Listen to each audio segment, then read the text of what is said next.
The world of Yakuza or Like a Dragon is filled to the brim with many different organizations beyond just the Yakuza themselves. Kamurocho itself is home to a lot of different groups, but naturally, there's also plenty others in the other games that have taken us to other districts as well. Some are very simple and straightforward, like street gangs who band together just to shake people down and take their money. Others, even if somewhat prominent, like the Tojo Clan itself, still hold a lot of questions that the player can only wonder about the answers to. For example, we still don't know much, if anything, about the founder of the Tojo Clan, Makoto Tojo. For a person who found what is considered the main faction in these games, you'd think he would have been explored even a little bit here and there at this point of the franchise with all its releases. Though honestly, them keeping some things a mystery is a good thing. It's always alluring when you have a mystery in any form of fiction that you don't have a direct or a full answer to. It just gives that aspect of said piece of fiction a feeling of enigmatic wonder. People may discuss for years on end the nature of those mysteries, and I find that these can be some of the most engaging parts about a story or the world of a game.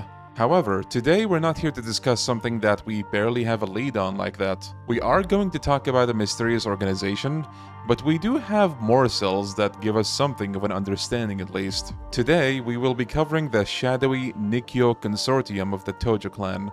An organization, even though affiliated with the massive clan, to us, the players, it feels like there's not much that we really know about when it comes to its inner workings. And I mean that in a good way. There's intrigue to their mysterious nature, and then, of course, within the lore itself, this section of the Tojo Clan is supposed to be a hidden one that not many know about, particularly because of its nature. The Nikkyo Consortium, when we first hear about them, are described as the Tojo Clan's Black Ops group. They do their work behind the scenes, basically carrying out the dirtier jobs that the main clan prefers not to do, all to further the Tojo Clan's goals. A major facet of said jobs is assassinations. You're given the impression that these guys are simply built different, like you really don't want to be in their sights. They're tougher than the average Yakuza and sure as hell are sneakier on top of that. I've always found this group to be fascinating.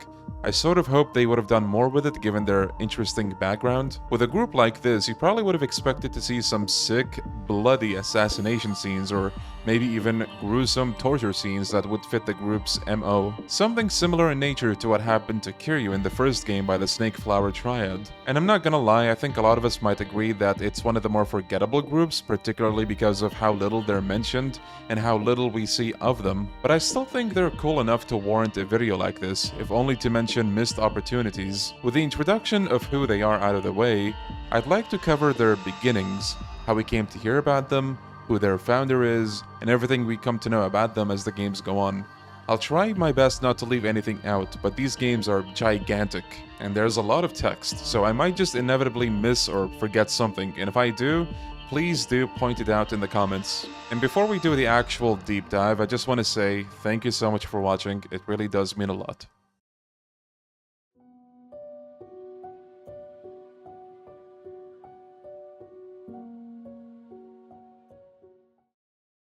Prior to Yakuza 0, we'd heard of no such thing as the Nikkyo Consortium. It's something that this prequel came up with about 5 mainline games into the franchise. You could actually argue that this raises what we call a prequel issue, where having a prequel pop up this late in the franchise creates some inconsistencies that might have been overlooked or not considered enough. I mean, the inclusion of such a faction works well enough within Zero still, it's just one of those things that might stand out to you if you played the other games before Zero. Or maybe if you play Zero and then you go on to play 1, 2, 3, 4, 5, and then you see like there's no relevance to them. I also feel the need to add that they weren't a thing in the original Yakuza 1, but Kiwami 1 added a sub-story that gives us a big chunk of info compared to other games. So, in short, there's just no mention of this group before Zero. It's all going to be games that released after that. Moving on to the game itself, as probably all of you know at this point, Yakuza 0 is mostly about Kiryu and Majima's struggles within their own Yakuza families. They both end up kicked out of their families for their own different reasons. And then on top of that, they get friends and civilians involved in the mix, which only makes things more tragic. The woman known as Makimura Makoto becomes a gigantic target as she owns the deed to a land that is very much sought after in the plot. Majima and Kiryu both end up having to protect her from this Yakuza conflict at different points of the game. During one such point, right after an escort mission, You go meet up with Lee Wenhai, who looked after Makoto all this time, so that the two of them together with Majima can escape the clutches of the Omi Alliance, who were hot on their trail. Unfortunately, that's when a new player enters the scene. As Lee powers up the car, it is engulfed in flames, which, Lee is dead. This explosion knocks Majima and Makoto both a good distance away. Sagawa shows up to try and kill Majima for this betrayal, but then a man in a white suit shows up. This is Masaru Sera, who we come to know is the first leader and therefore likely one of the original founders of the Nikkyo Consortium. Whether the founding is purely or mostly on him or a collective effort is unknown. It's still funny because prior to Yakuza 0 ever happening, Sarah's appearance in 1 was incredibly non-threatening. Try to imagine Sarah without any of Yakuza 0. This guy showed up in Yakuza 1 literally once before he was killed off-screen, and then he got like 4 flashback scenes later in the game. I think for what it's worth, it's cool that they did something with Sarah in 0, because no matter how silly he seemed in 1, this guy is a Yakuza after all. Anyway, back to 0. Sarah takes advantage of the explosion that just happened and he takes Makoto with him. Unbeknownst to Majima at the time, Sarah did not want to harm Makoto in any way, but Majima had to assume the worst and try and look for her. He ends up going to Nishitani for answers, where we officially hear about the Nikkyo Consortium for the first time. This group is so secretive even within the Tojo Clan that Majima tells him that he never heard of them. Nishitani says that while they answer directly to the Tojo, they don't go around claiming or showing that they're connected. At this time, the Dojima family, the Shimano family, and the Nikkyo Consortium are all out hunting for Makoto, a clear sign of internal conflict within the Tojo Clan. Each of these groups have their own goals in mind. Intriguingly, Nishitani compares the Nikkyo Consortium to the CIA in America or the Soviet KGB because of how dirty their work can get. The kind of work the Tojo doesn't want to be officially associated with. We're not told in depth about some of their missions, but we can use our imaginations. We know that a family like Dojima's loves violence. We get to see that firsthand when Tachibana is being tortured. So if that's public knowledge, then just what are the Nikkyo Consortium capable of doing? That is a scary thought to keep you up at night, and you're welcome. No, but seriously, it does make me wonder, like, if the Dojima family is the way they are, then just what does the Nikkyo Consortium do? It's a mystery, and I like mysteries. Something interesting to note, Majima states that he had a feeling that when he saw Sarah, that he didn't seem like the kind of person to want to harm Makoto, so he tells Nishitani that instead of knocking on his door, he could just sit around and have Sarah hold onto her. But he wants to see her far away from all the Yakuza infighting, so Majima feels like it's his responsibility to see that through. Nishitani is impressed with Majima's character and immediately feels compelled to tell him where the Consortium's hideout is, a place called Camellia Grove in an inn called Benten. The original plan was to crash the place down, but well, they just had to take Nishitani away from us and deny us that chaotic duo fun.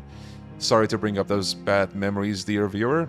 Anyway, Sagawa corners Majima soon after, and Majima basically has to tell him everything that he just heard. This is Sagawa's first time hearing about the Nikkyo Consortium, but soon after this, they both head down to Camellia Grove. Once at the inn, they split up, and we soon get our first glimpse at the underlings of this faction.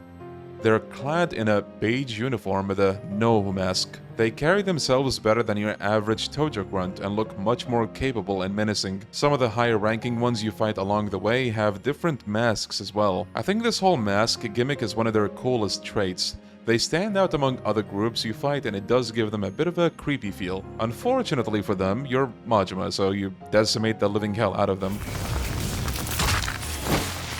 Now that we've seen the exterior and the interior of the hideout, we can observe a thing or two. The Nikkyo Consortium seems to be very well off. You would think a faction that deals with the dirtiest jobs may sort of be on the unfortunate end, as in very expendable people that the Tojo can just get rid of once they're inconvenient. And also you'd think maybe they would be a bit more low-key like the Kumijol who reside in a dingy hideout that is the opposite of attention-attracting. It sort of makes me think of what Kurosawa in Yakuza 5 ends up saying about his own life, how he took on shit jobs and had to endure so much to get to where he is. But on the contrary, these guys are quite wealthy and somewhat flashy as well. In Yakuza 1, Sarah mentions how he's very good at making money, so maybe that's the source of all this flashiness they have. Okay, pause. You might have just been wondering why I used footage from the original Yakuza 1 there. That's because, of course, something would go wrong in some way. You see, Kiwami is the one that I went to first for that cutscene, but look at what he says here in place of the sentence where he says he can make money. 金儲けしかできねえヤクザです。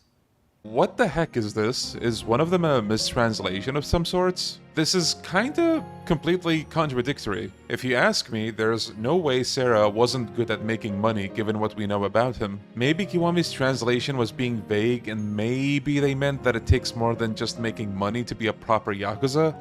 I don't know. A small update as I was just finishing up with this part actually. A kind Japanese follower looked at the original text and confirmed that the original's translation is more in line with the true meaning here, so we can rest assured knowing that Sarah indeed excelled at making money. Thank you so much for your help, dear follower. Anyway, when Majima makes it to the top of this place, he finally comes face to face with the leader, Sarah. He handed Makoto over to Kiryu at this point. And speaking of which, let's get to that now because they only show this once Majima's chapter is over. Kiryu has his own reasons for wanting to bring Makoto with him. The main one is the fact that Tachibana, who helped Kiryu a lot with the Dojima family hunting him, has been looking for his sister for a long time. And now he's finally found a lead as to where she is. And by finding her before any of the other Yakuza factions, they can guarantee that they have a huge bargaining chip given that Makoto inherited the plot of land in Kamurocho that everyone is fighting over. So them securing that basically makes them the winners of this whole mess. But what does Sarah have to gain from all this? What's his game here?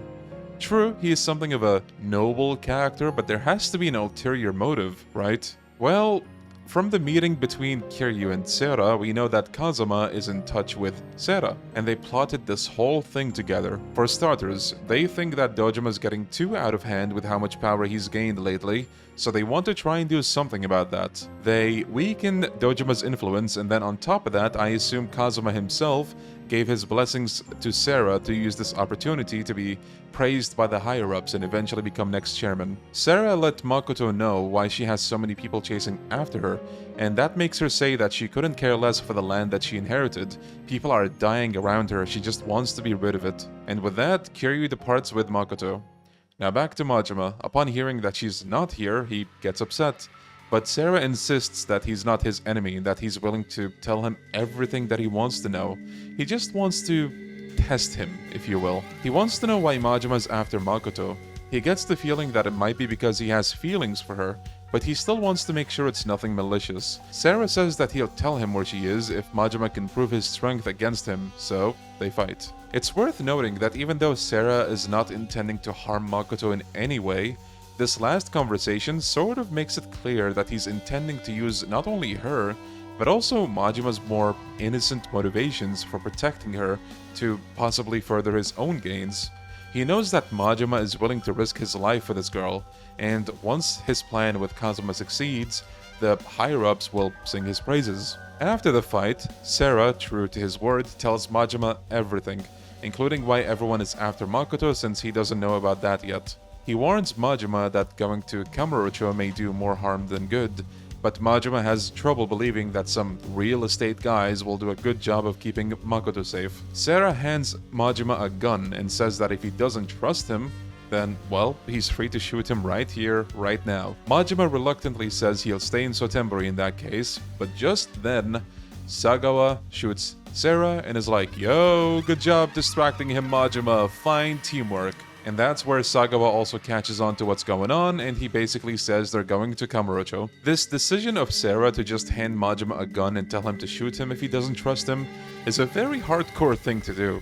The way Sarah carries himself in general, his elegant fighting prowess, his acumen, you can really see how he came to be the first leader of such a mysterious organization. And yet you also can't help but wonder how such a dignified man came to lead the organization that does work so extreme that even the bigger criminal organization doesn't want to look at. It's a puzzling contrast, but not one that's unbelievable. If anything, it makes the Nikkyo Consortium look extremely professional and threatening. It's honestly unbelievable how much of a glow-up Sarah got in Zero compared to what we see of him in 1, and I think choosing to make him the leader of a group like this before he became chairman was a pretty cool choice. It definitely stands out more than if they were to make him the patriarch of just another family within the Tojo, and even has implications that may not outright be said, like how dangerous he truly can be despite being an absolute jobber in one. The next time we see the Consortium would be in chapter 16 of the game, right after Majima saves Makoto from the Dojima family. As Majima sat next to a dying Makoto,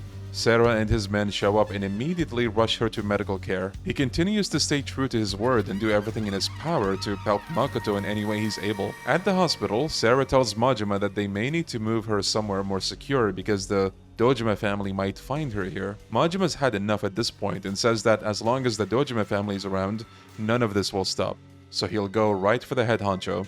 Sera is stunned to see how resolved he is, and he doesn't really stop him. You could argue this is like selfish behavior on Sera's part to, again, further his own goals. Or you could see it as like a sign of respect from Sera towards Majima, where he saw this man making a decision and he doesn't want to interfere with that. Sera goes to meet Kiryu after this and relays to him everything that happened on Majima's side.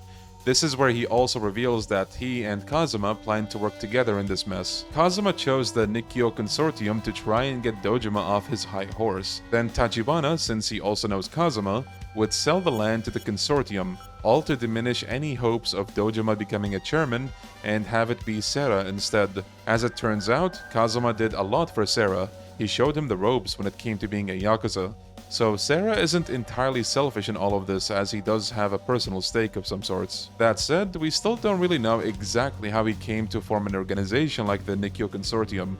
Another mystery to add to the pile. Then, almost at the very end, after Majima beats Laogui, Dojima picks up his gun to take down Majima, but then, guess who comes knocking?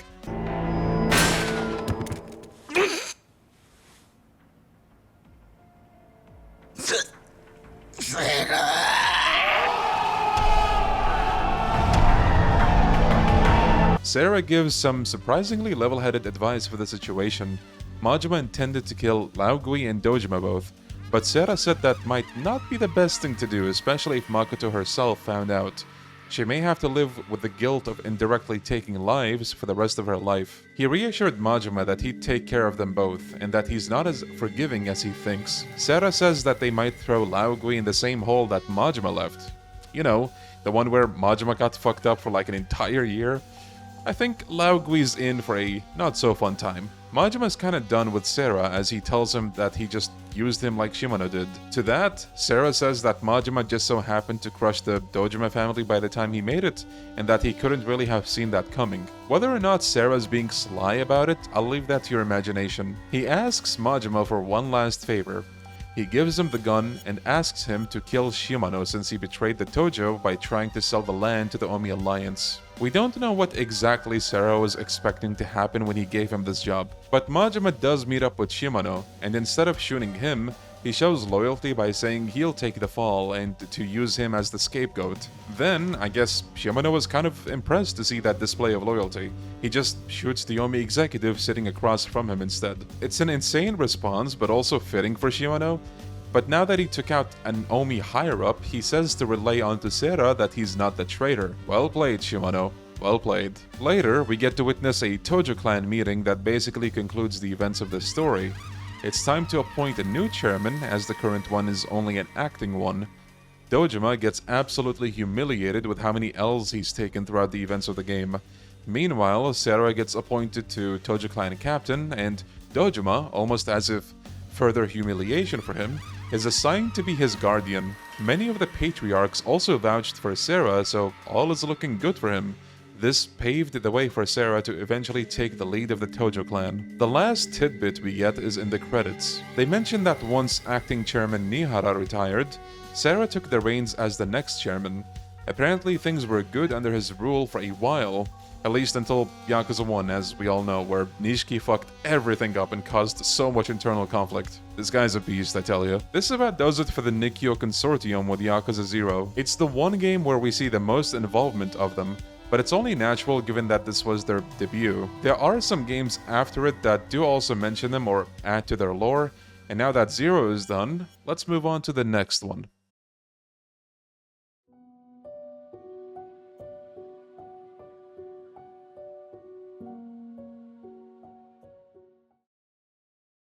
Even though Kiwami came out after 0, and so that meant quite a bit of this game was adjusted to connect with it, like Kiryu mentioning his real estate business to Haruka when obviously that wasn't a thing in the original. They didn't make use of the Nikkyo Consortium at all in the main story. In fact, Sera himself was not adjusted over the original script in any way. However, there is one sub-story that is unique to the Kiwami version of the first game that gives us a juicy morsel regarding the Nikkyo Consortium. Sometime after Kiryu's out of jail, you'll be able to talk to an NPC near Emoto Clinic to start a sub-story. This NPC is the same prisoner who was sent to assassinate Kiryu in prison.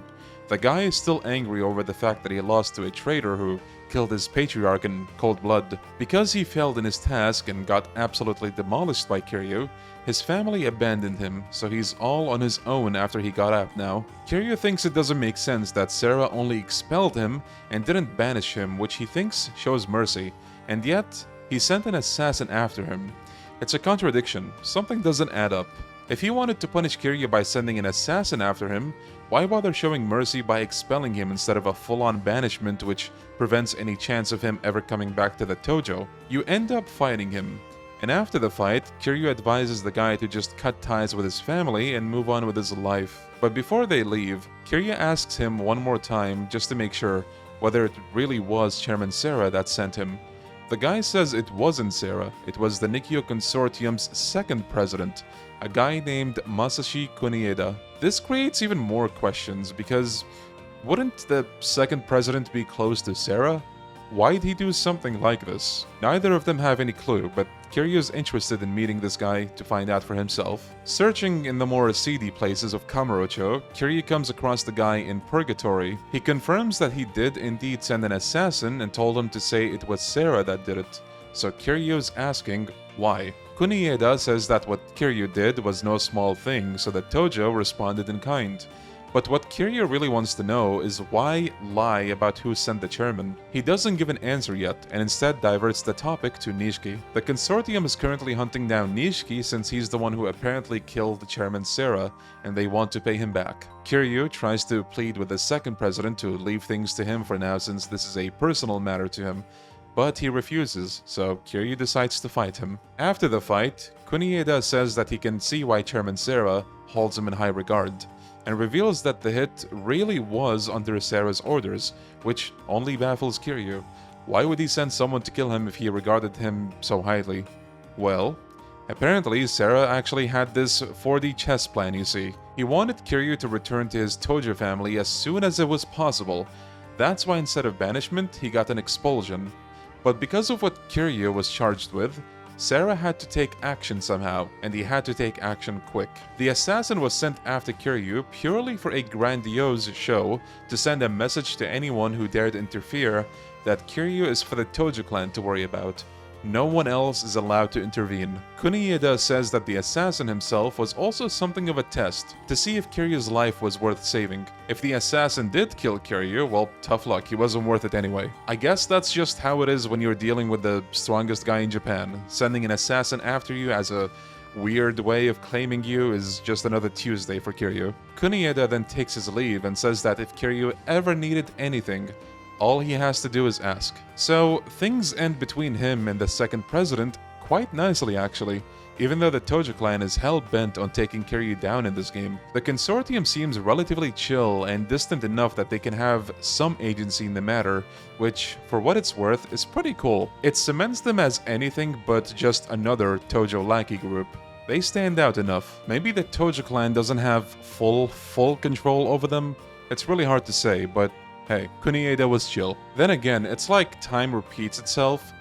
The Nikkyo Consortium, even in Kiwami 1, finds itself in a position similar to that that it was in 0, where they're sort of defying the Tojo Clan by not, handing Kiryu over to them. And infighting within the Tojo Clan is nothing new. That was also a thing in 0, it's a thing in 1, and probably all the next games as well. That's about all we have on them in Yakuza Kiwami. The next and last game we heard of them would be Lost Judgment, so onto that we move on.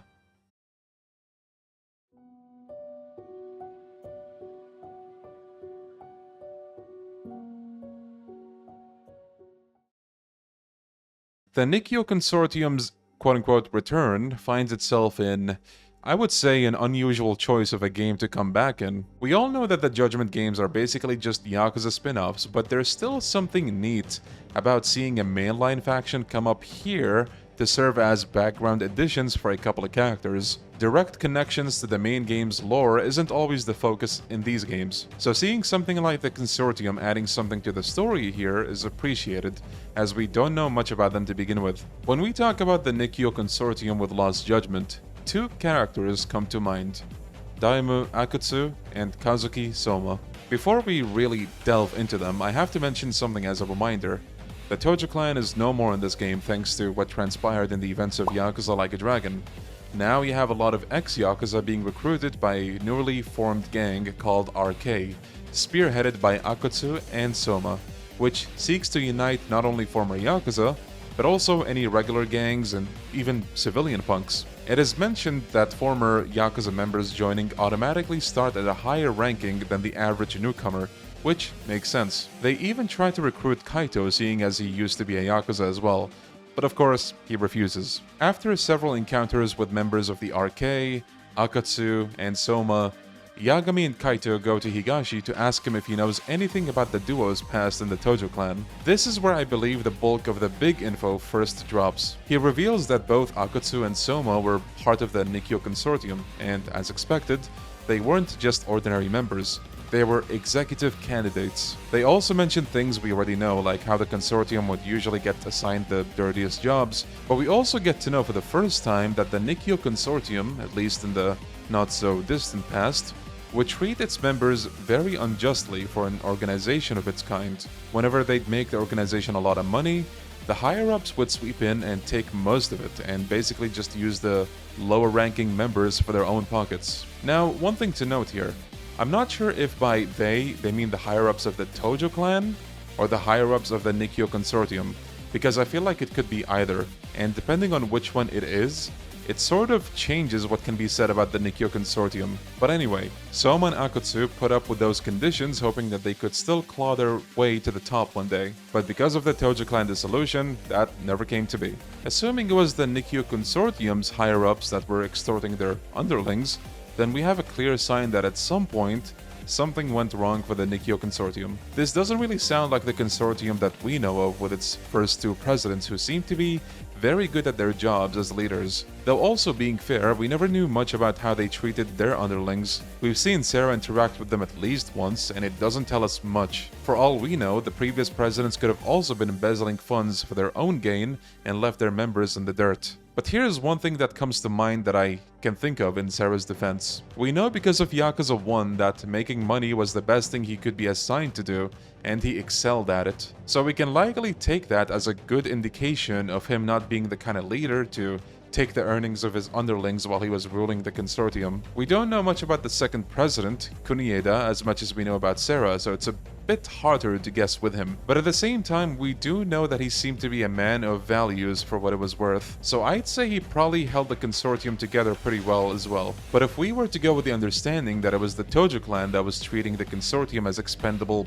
job doers and taking a lot of their earnings, then maybe every single president really did do their best at holding it together. The Tojo Clan, being a massive clan with a big hierarchy, might have just did its thing, and a couple of executives saw an opportunity to make more money by screwing over the members of the consortium. Going back a little bit to Soma, it is worth mentioning that while he was with the consortium, the game does reveal that he was also a police spy infiltrating the organization. Nevertheless, whenever he was required to do a job, he did it without hesitation. They even say that he did his work with scary efficiency. Like he'd done a lot of this prior to joining up with the consortium, and the game does an excellent job at demonstrating how incredibly dangerous this guy is.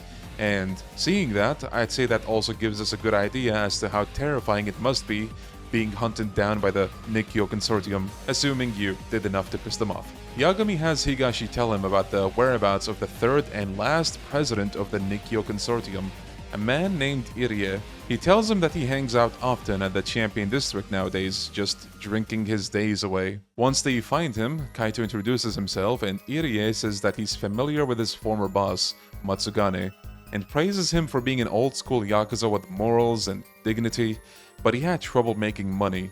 And in spite of that, he still envies that he could at least die with his head held high, unlike him who resorted to just drinking. Kaito tells him that he wants to know more about Soma, and so they sit down with Irie and he tells them how Soma came to join the consortium. Soma apparently gambled often in one of their own casinos and extorted money off of women through seduction, and eventually this caught the eye of a Nikkyo lieutenant, and that's how he made his way in. Soma had an air of authority and had no problems with violence, which is, well, welcomed in the world of Yakuza. We learn here that there was a guy who reported something regarding the consortium to the police, and the quote-unquote higher-ups, not sure if Tojo or Nikkyo again, but they ordered Soma to assassinate him. He kidnapped the guy and buried him in the mountains. And this is where Irie mentions that some people were unsettled by how well he handled it, or at least that's what Akutsu told him. And that makes sense. Throughout the events of the game, we see multiple times just how afraid of Soma Akutsu was. He even tells Yagami on more than one occasion that lying to Soma is a lost cause, because Soma was just so good at sniffing out liars. Kaito asks Irie what happened to the members of the consortium after the Tojo Clan disbanded, and he says that half of them tried to go for an honest life and join Daigo Dojima in his security firm that they mentioned in Yakuza Like a Dragon, and the rest probably still didn't leave the crime life behind and maybe even joined RK. Yagami asks Irie how he feels about being manipulated by Soma, but he doesn't care about that at all. If anything, he shows some annoyance towards the fact that there's no real bonds that any of his men had with him. Then again, we've seen this theme a lot in the franchise. Mine thought the Yakuza would have absolute loyalty and bonds like no other, only to see otherwise. It's all done out of obligation more than anything. That's about everything we really know about the Nikkyo Consortium up until this point of time. So, what's the takeaway from this video? Well, let's summarize what we know so far. The Nikkyo Consortium is an organization that first appeared in Yakuza 0, 5 games into the franchise, with its first president being Masaru Sera, who later went on to become the Tojo Clan's 3rd chairman. This organization would carry out jobs that were a bit extreme for the Tojo Clan. The consortium answers directly to the Tojo Clan, but they keep themselves in the shadows, making them unknown even to those that are within the clan itself. Following the events of Zero, likely not long after assuming the chairman position, the presidency of the consortium was handed to Masashi Kunieda, whom we meet in Yakuza Kiwami. Kunieda's leadership seems to align with that of Sera's, and he seems to be on excellent and respectful terms with him. The third and last known president would be Irie, whom we meet in Lost Judgment and we know the least about. Because of that, it's difficult to say whether or not he was a good leader like his predecessors. At the very least, it seems like he did have some degree of character for what that's worth. Soma and Akutsu both worked under Irie, who did take some interest in Soma for being a little too good at his job. We know that Soma carried out at least one assassination job that we hear about in Lost Judgment. Beyond what we just said, there's not much that we really know. It's an organization that remains a big mystery even after all the games we have so far. We barely know anything about the inner workings of it. We know only a handful of interesting characters that were part of it. Technically, we got to see one former member in action, that being Soma. And when I say in action, I mean actually doing what the consortium used to do best and silence someone. We witnessed how much of a menace he is in Lost Judgment, which gives us a good idea of what the consortium was capable of. For what it's worth, I think that was a really neat, indirect way of telling us a framed story about the group. What I mean by framed story, it's like a story within a story. By seeing how Soma operates, we get to know a little bit about how the Nikkyo Consortium used to operate. A second example of them at work, that's barely an example unfortunately, is when we see Sera shooting Sagawa with one clean shot, which doesn't kill him, so I don't know if that was his plan to begin with, because otherwise it really wasn't thorough. He could have filled him with at least a few more shots to make sure he's dead, but it's probably just Sagawa with plot armor and he was still needed for the story. Then he proceeds to knock Majima out cold with the bottom of his pistol, and I guess him shooting the gun clean off of Dojima's hand was also kinda sharp, so there's that. Bottom line, I think the Nikkyo Consortium are kinda cool. I appreciate their addition to the narrative, and perhaps keeping most of their lore a mystery is for the best, as sometimes having all the answers just kills the fun. I really like Yakuza whenever it gets bloody, and I think with this group they did indirectly show us that, especially with Soma, of course. But I think it would have been neat if we had something even bloodier to further highlight the gruesome nature of the Consortium's handiwork. Thank you all so much for tuning into this video. I wanted to try my hand at something new, that being a lore kind of video. So not exactly like a character analysis, more so just talking about something that exists within the universe of Yakuza, right? I thought it might be an interesting watch, but I would definitely like to hear what you guys think as well. Like, prior to thinking this, I felt like making videos of this nature might be redundant, or something that not many would watch. But thinking about it, I personally find myself watching videos of lore that I either partially know about already, or maybe even know most of what there is to know about it, if only to see if the video has anything new to say. And even then, I appreciate good background noise as I do something else. So I hope that at the very least, this video was that to you. But really, thank you for making it this far if you have. If you did, it means the world to me, so really, thank you for watching. And I also, as usual, want to thank all the Hannya and Dragon members for their generous support towards the channel. You guys don't have to go out of your way, but you do. So thank you very, very much. And with all that said, thank you all for watching again, and I'll see you in the next one. Bye-bye. Before you go, and I know what you're thinking, oh god, no, not the sponsor part, Leon, but hear me out a second. If you're looking to treat yourself with gaming-oriented snacks such as instant noodles, bars, tea, or healthy energy drinks that have 0 calories and sugar, look no further. Check out my link to GamerSupps in the description, and by using my code DevilLeon7, you can get free shipment until the 13th of this month. So get on that if you're able, get yourself something nice, you'd support me while you're at it. Thank you so much again for watching. Peace!